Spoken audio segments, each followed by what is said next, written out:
Le Beth Midrash Hillel fonda la mémoire du Rav Hillel Pevzner Zichrono Livracha et à l'initiative de son fils, le Rav Avram Baruch Pevzner, Rav de la communauté Lubavitch de Paris, est heureux de partager avec vous l'étude du Rambam quotidien. L'étude du Rambam a été instaurée par le Rabbi. Nous partageons avec vous l'étude du Perek du jour, du chapitre du jour, pour Be'ezrat Hashem, pouvoir conclure l'ensemble du Rambam au bout de 3 ans. Nous allons maintenant étudier le deuxième shiur, le deuxième cours de l'étude de Rambam dans le cycle de l'étude d'un Perek par jour pour conclure Be'ezrat Hashem au bout de 3 ans. Notre shiur commence dans la deuxième partie de la Akdamat à Rambam, dans l'introduction du Rambam sur son livre, au mot Kol Elu Achachami. Donc nous avons vu précédemment les Ma'atike Hashmoa, comment la Torah s'est transmise de maître à élève jusqu'à Moshe Rabbeinu, et Moshe Rabbeinu a reçu la Torah de Akadosh Baruch Hu. Nous avons vu le rôle très important de Rabbi Yehuda Hanassi, Rabbeinu Akadosh, qui a compilé l'enseignement oral de la Torah pour lui donner une forme écrite, la Mishnah. Nous allons maintenant continuer la chaîne de transmission de la Torah en parlant principalement de la Gemara, du Talmud et de ce qui s'est passé après la Gemara.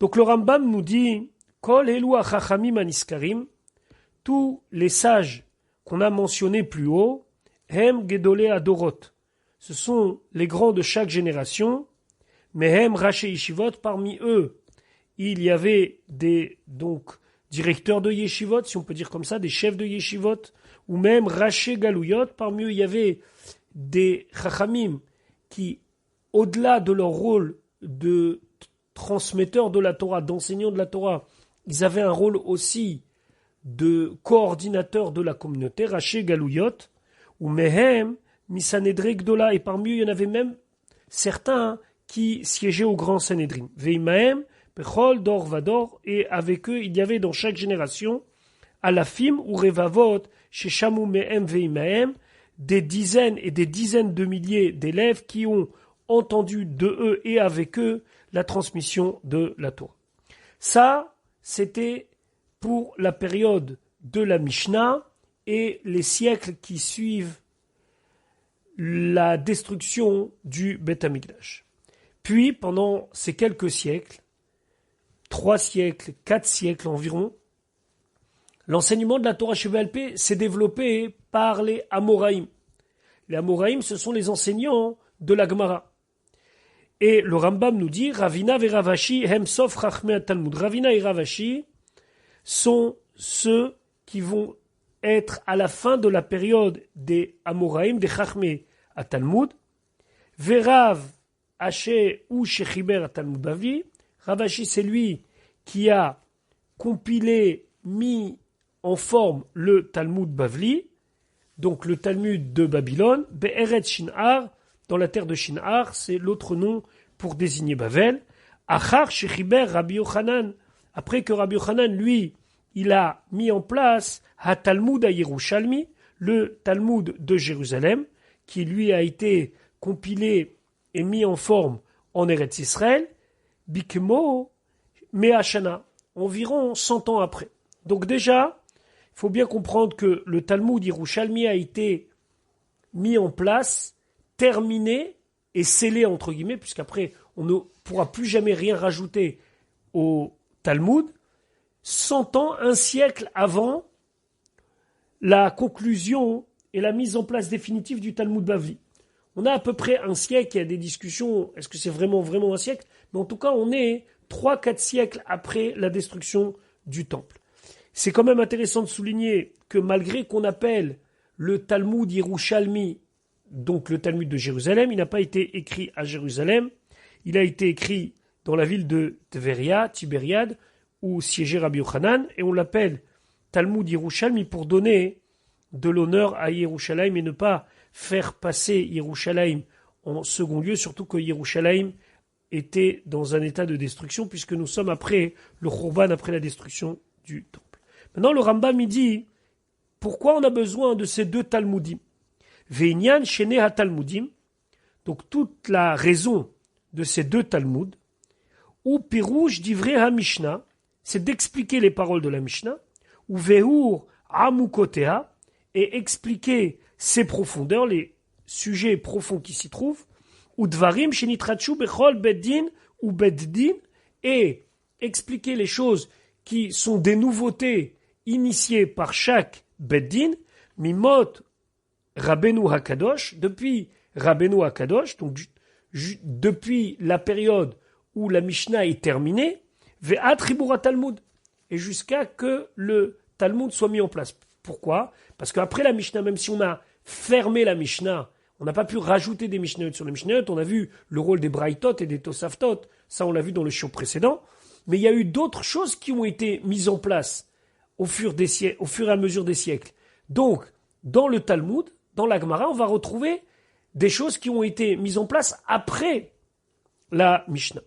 Ou Mishnah Talmudim, et des deux Talmudim, ou Minatosefta, ou Misifra, Vesifre, ou Minatoseftot, donc tous ces ouvrages qui sont des ouvrages qu'on a rajoutés à la Mishnah, Mikulam Yidbaher Asur Ve'amutar, de tous on pourra comprendre et nous expliquer ce qui est interdit et ce qui est permis, Atame Ve'ataor, ce qui est impur et ce qui est pur, Hachaya Ve'apatour, ce qui est coupable et ce qui est innocenté, Hapasul Ve'akacher, ce qui n'est pas correct et ce qui est correct, Kmo She'etiku Ish Mipi Ish, comme ça a été transmis et que ça a été recopié entre guillemets, ça veut dire non seulement transmis à l'oral, mais après écrit Ish Mipi Ish, homme à homme, Mipi Moshe, de la bouche de Moshe, mi Sinaï, depuis le mont Sinaï, on a vu l'évolution de cette transmission de la Torah. Ça, c'est la première raison du Talmud. Le Talmud, la Gemara, est là pour expliquer la Mishnah et les nouvelles choses qui ont été initiées après la Mishnah. Deuxièmement, Gam Yidbaher Mehem, on va aussi trouver qu'on va expliquer Dvarim Shegazru Chachamim Univim Shebechol Dor Vador, des choses que les Chachamim, ils ont, d'ailleurs il dit les Chachamim et les Nevim, qui ont initié dans chaque génération l'Asot Siag la Torah, pour faire une barrière à la Torah, Kemo Sheshamu Mi Moshe Beferush, comme ils ont entendu de Moshe Rabbeinu, chez Nehemar, comme c'est marqué dans le livre de Vaïkra, où Shmartem et Mishmarti. Akadosh Baruch Hu dit, vous allez garder ce que moi j'ai gardé, c'est-à-dire que vous allez préserver ce qui moi déjà je vous ai donné pour préserver. Et donc les Chachamim, ils ont reçu, depuis Moshe Rabbeinu, qu'ils ont l'autorisation de Asu Mishmeret le Mishmarti. Vous pouvez vous faire une garde sur ma garde, c'est-à-dire que les Chachamim peuvent mettre en place quelque chose pour ne pas arriver à transgresser la Torah. Si on veut, c'est mettre une barrière sur la barrière. Et on va voir tout de suite. Troisièmement, et ça rejoint un petit peu ce deuxième sujet, Vechen idbaer mehem aminagot ve'atakanot she'itkinu o shenahagu bechol dor vador. Et ainsi, on va retrouver dans le Talmud les minagot, donc on va traduire les coutumes, ou ce qui avait été mis en place comme fait acquis qu'on doit agir comme ça, une espèce de jurisprudence, ve'atakanot, et ce qui avait été institué de manière ferme par les Chachamim bechol dor vador, que Moshe Raou Beddin shel oto ador, comme le Beddin, le tribunal de la génération, avait vu à l'époque, les fiches et Assour la sourmem. Et la Torah nous dit qu'on n'a pas le droit de s'écarter de ces minagot et de ces takanot. Chez Nehemar, comme c'est marqué dans le livre de Devarim, lo tasur mina davar asher yagidu lecha, tu ne peux pas t'écarter de la chose qu'ils vont te dire, yamin ou smol, ni à droite, ni à gauche. Alors, quelle est la différence entre les minagot et les takanot? Les takanot concernent principalement le domaine du social, le domaine du ben adam la chaveru. Les chachamim, ils ont dû mettre en place des choses pour tikkun haolam, pour faire que la société, ça soit une société qui est vivable, qu'on ne vive pas dans une jungle. Un exemple, même si c'est c'est bien antérieur à la Gemara. C'est ce que on a mis en place le Prousboul. Le Prousboul, c'est le fait que normalement à la Shemitah, à la 7e année, toutes les dettes sont annulées. Puis on a vu que les gens évitaient de prêter parce qu'ils avaient peur de perdre leur prêt, puisque si je prête à quelqu'un, il ne me rend pas, eh ben, à la Shemitah, ça s'annule. Alors on a mis en place le Prousboul, c'est Hillel d'ailleurs qui a mis en place le Prousboul, c'est-à-dire une manière de transmettre nos dettes personnelles au Beddin, et le Beddin, lui, qui est communautaire, ses dettes ne sont pas annulées. C'est le fameux Prousboul, en tout cas voilà, c'est bien antérieur à la Gemara, mais voilà un exemple de takanot. On a pris cette décision pour pouvoir faire en sorte que les gens ils continuent à se prêter de l'argent. Les xérot et les minagot, c'est plutôt des choses que les chachamim, ils ont dit, il faut agir comme ça pour pouvoir éviter d'aller plus loin. Par exemple, dans le domaine du bassar bechalav, dans le domaine de ne pas mélanger la viande et le lait, ils ont pris sur eux et ils ont demandé à ce que tout le monde prenne sur soi de ne pas mélanger le lait et la viande ou la viande et le lait au niveau même du temps, puisqu'il faut attendre, après avoir mangé de la viande, 6 heures pour pouvoir manger du lait. Pourquoi ? Parce qu'ils ont dit que si on ne fait pas cette barrière-là, alors après ils ont trouvé des raisons au niveau de la digestion, au niveau de ce qu'il y a dans les dents, qu'il y a encore des résidus, etc., etc. Ça, c'est des takanot qui sont immuables et on n'a pas le droit de s'écarter de ces takanot, comme c'est marqué « Lo tasur mina davar asher yagidu lecha yamin usmon ». Tu ne pourras pas t'écarter de ce qu'ils t'ont dit, ni à droite ni à gauche.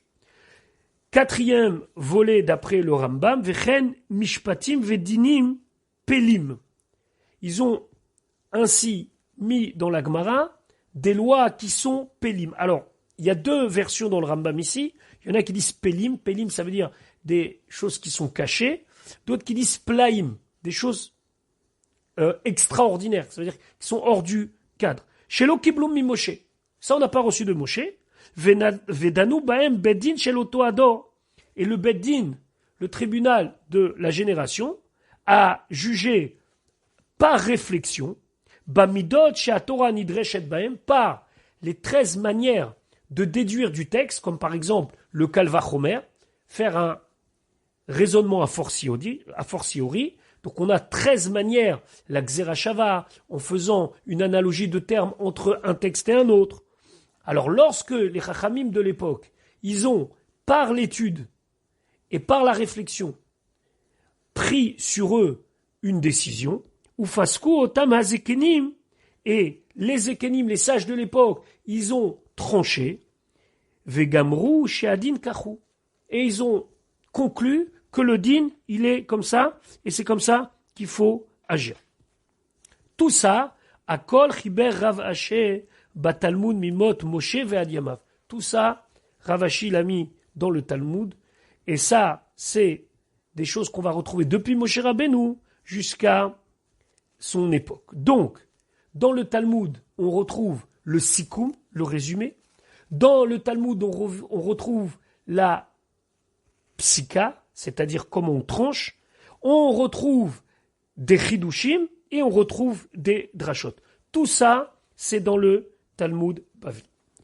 À part ça, il y a eu d'autres ouvrages écrits à l'époque des Tanaïm qui vont un petit peu disparaître puis réapparaître au cours du temps.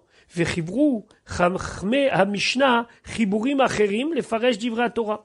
Les chachmei ha-Mishnah, ils ont aussi écrit d'autres choses, d'autres ouvrages, pour expliquer les paroles de la Torah. Rabbi Oshaya, Talmido shel Rabbeinu Akadosh, donc on remonte à l'époque des Tanaïm, Chiber Beur Sefer Bereshit. Il a écrit une explication sur le livre de Bereshit. Ve Rabbi Ishmael, Peresh Me'ele Shemot at Sof HaTorah. Lui, il a aussi donné des explications depuis le livre de Shemot jusqu'à la fin du livre de la Torah, Veu Anikra, et il est appelé le Mechilta, ou le Mechilata, selon comment vous ponctuez les choses, mais on a l'habitude de l'appeler le Mechilta. Ce Mechilta, il est donc le Mechilta des Rabbi Shmuel. Rabbi Akiva, Chiber Mechilta, lui aussi, il a compilé, il a écrit un Mechilta. Celui-là, on l'appelle le Mechilta des Rabbi Shimon Bar Yochai. Vachachamim acherim, achareem chibru midrashot. Et il y a d'autres chachamim qui, à leur exemple et à la suite d'eux, ont écrit d'autres ouvrages. Ve'akol chubar kodem Talmud Bavli. Et tout ça a été écrit avant le Talmud Bavli. Donc, dans l'ordre chronologique des choses, après nous avoir expliqué le rôle des Talmudim et surtout du Talmud Bavli, il revient sur des ouvrages qui, voilà, ont un petit peu disparu et ont réapparu. C'est le Mechilta et le Midrash, etc. Nimtza, Ravina Veravashe, Vechavrehem. Donc, on trouve, c'est-à-dire conclusion, que Ravina et Ravashi et leurs camarades, sauf Gedolé Chachmei Israël Amatikim Torah Shebe'alpeh, ce seront les derniers Chachmei Israël qui sont reconnus par tous, qui vont être là pour transmettre la Torah Shebe'alpeh, qu'ils ont reçu de leur maître, qui eux-mêmes ont reçu de leur maître, etc., jusqu'à Moshe Rabbeinu, chez Kibel Misinaï, que Moshe Rabbeinu a reçu la Torah sur le mont Sinaï. Et chez Gazrou, et eux, ils ont pris des décisions, Gezerot, sur des domaines particuliers. Vite, Kinu Takanot, ils ont arrangé ce qui devait être arrangé. Vinhigu Minagot, et ils ont mis en place des us et coutumes. Fashtag, Zeratam, Vetakanatam ou Minagotam. Et donc, toutes ces décisions-là, que ça soit dans le domaine du social Ben Adam la Chavero, ou bien dans le domaine du Ben Adam la Makom, en ajoutant, entre guillemets, des choses qui n'étaient pas marquées directement dans la Torah, comme l'allumage des bougies de Hanouka, ou encore d'autres sujets, ça s'est diffusé. Ces xérotes, ces takanot et ces minagot, qui ont été donc le fruit ou de la réflexion, ou bien de la transmission, ça s'est donc diffusé, Bechol Israël, Bechol Mekomot Moshvotem, dans tout le peuple juif et dans tous les endroits où ils habitaient, et on parle maintenant après la galoute, puisque pour ce qui est du Talmud Bavli, on parle presque de 4 siècles après la destruction du temple. Donc ça, c'est pour le Talmud et ce qu'il y avait avant. Vachar bet dino shel Ravaché. Et après le bet din de Ravaché. Chez Chiber à Talmud, que lui, c'est lui qui a compilé, qui a rédigé, entre guillemets, le Talmud. Ou Gemaro bime beno. Il a fini à l'époque de son fils. Alors, sans rentrer dans les détails, il semblerait qu'ils ont travaillé ensemble, même si on attribue à Ravaché la Gemara, du moins la mise en place de la Gemara. Il semblerait que son fils, Mar bar Ravaché, lui aussi, il a beaucoup participé. Mais après cette période-là, Nitpazeru Israël bechol ha'aratzot pizur yeter. Les bénis Israël, ils ont été encore plus exilés et plus éparpillés, plus qu'à l'époque du temple. Parce qu'après le deuxième temple, il y avait des grands centres juifs, Bavel, Eretz Israël. Mais après 4 siècles, le peuple juif va s'éparpiller. Veigiu la ketzavot velaimim arechokim. Et il dit, le Rambam, ils ont été aux extrémités du monde et jusqu'à dans des îles lointaines. Veraftak tata baolam. A commencé toutes les guerres et toutes les difficultés dans le monde. Venishtabeshu hadrachim bigyasot. Et les chemins, ils ont été troublés par les armées. Venitmaet Talmud Torah. Et à partir de là, l'étude de la Torah a diminué. Velo nitkanesu Israël ilmod beishivotem. Et les Bnei Israël ne se rassemblaient plus pour étudier dans les yeshivot à la fim ou revavot que Moshe Ayumi Kodem. Des milliers, des dizaines de milliers comme il y avait avant. Donc, c'est la galoute géographiquement qui va entraîner les différences, puisque jusqu'à là, on voit que tout le monde est d'accord. Jusqu'à la fin du Talmud Bavli, il y a une espèce de consensus national d'accepter ce qui est dans le Talmud. Mais là, c'est plus possible. Les gens n'étudient plus, on est éparpillés, il n'y a pas de communication, les chemins, c'est ce que le Rambam dit, les chemins sont perturbés par l'armée, donc comment faire pour envoyer un message d'un Beddin à l'autre alors que des fois, c'est des milliers de kilomètres qui les séparent. En plus, le Rambam va dire, et là, mitkabetzim yechidim haseridim asher Hashem kore, ne vont se rassembler que quelques survivants, entre guillemets, qui répondent à l'appel d'Hachem. Bechol ir vaïr ou bechol medina ou medina, dans chaque ville et dans chaque contrée, veoskim batora, et eux, ils se consacrent à l'étude de la Torah, ou mevinim bechibourei hachachamim kula, mais ils comprennent le sens de ce que les chachamim nous ont transmis dans les différents ouvrages, veyodim mehem derech hamishpat ha'echu, et eux comprennent comment en déduire la loi et comment comprendre le texte. Et donc, on se retrouve plus avec des yeshivot, comme à l'époque de Bavel, où on parle de dizaines de milliers de talmidim. On trouve des talmidei chachamim éparpillés dans le monde entier, qui tiennent la flamme de la transmission de la Torah et qui sont encore capables d'expliquer les textes.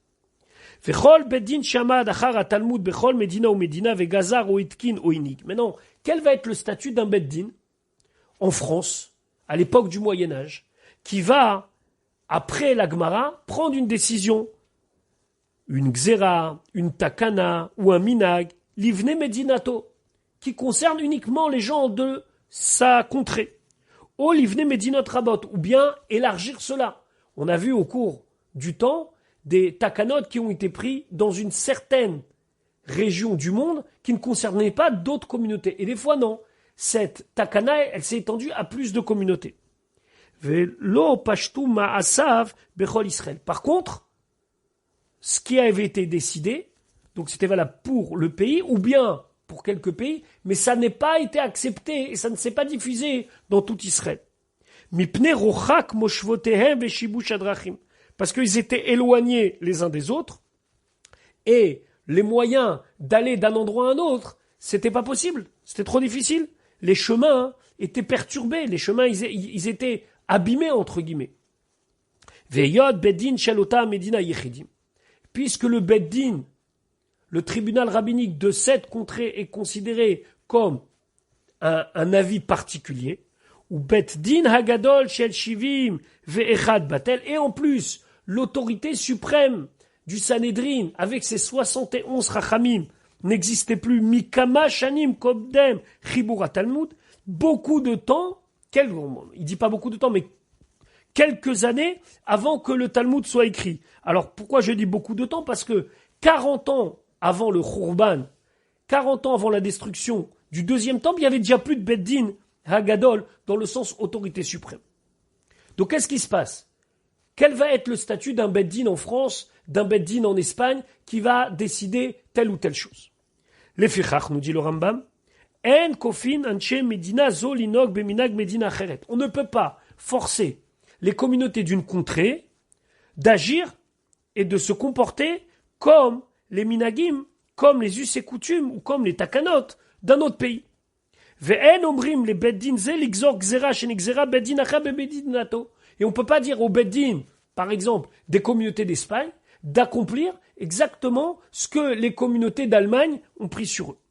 Ve'chen im limed echad me'agaonim. Si un des géonim, on reviendra sur le rôle des géonim après, qui sont donc après les Amoraïm.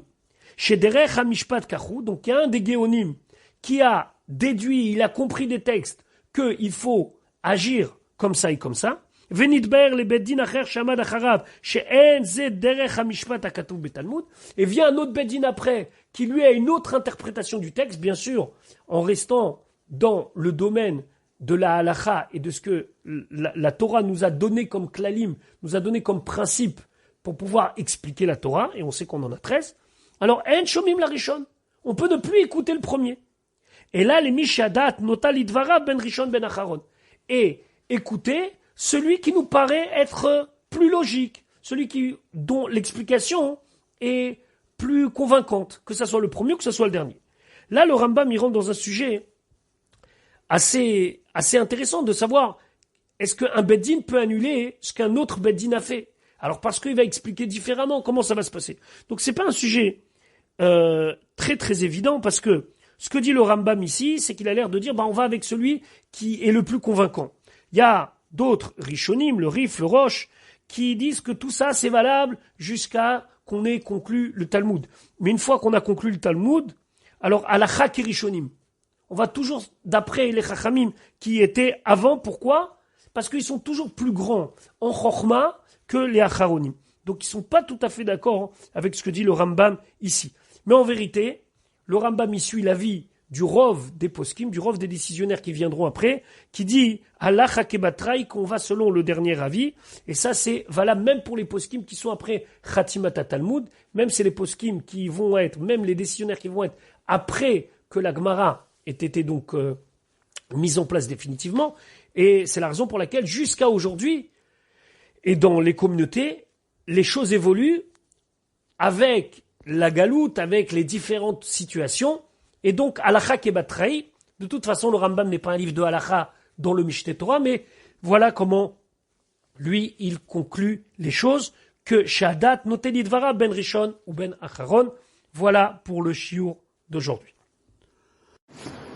Voilà pour aujourd'hui. On se retrouve Be'ezrat Hashem demain pour la suite de notre étude.